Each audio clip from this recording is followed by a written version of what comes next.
Je Arsenovič gotov?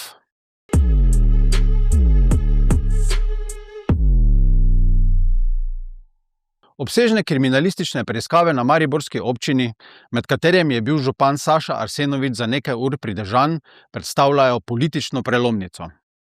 Morda se ob neobičajno zadržanem odzivu javnosti in večjega dela politike zdi, da spremljamo zgolj še eno afero brez epiloga.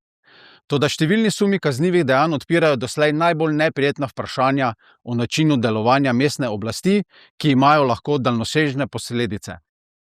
Je osumljenec Arsenovič gotov? V pravnem smislu velja seveda domneva nedolžnosti. Toda beseda gotov ima v Mariboru poseben pomen. Ne predstavlja le pravnega ali političnega padca, ampak izgubo legitimnosti v očeh meščanov. Do tega pa običajno ne pride zaradi enega očitka, ampak zaradi kopičenja sumov in občutka, da je dovolj.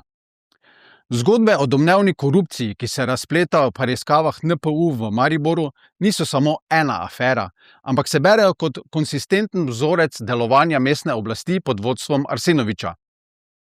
Ko se podobni očitki pojavljajo v več ločenih zgodbah, se izrisuje model upravljanja, ki ima zanimiv skupni imenovalec – donacije in sponzorstva. Če se potrdijo sumi, da so bile donacije ključ za dostop do poslov, odločitev ali pospeševanja postopkov, potem ne govorimo več o sivih conah, ampak o sistemski korupciji z mehkim obrazom. Kanaliziranje denarja skozi navidezno legitimne oblike podpore naj bi potekalo po isti shemi.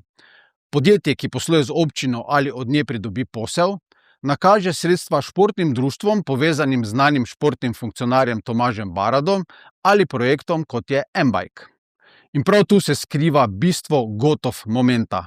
Ne kot sodba, temveč kot prelom v zaupanju.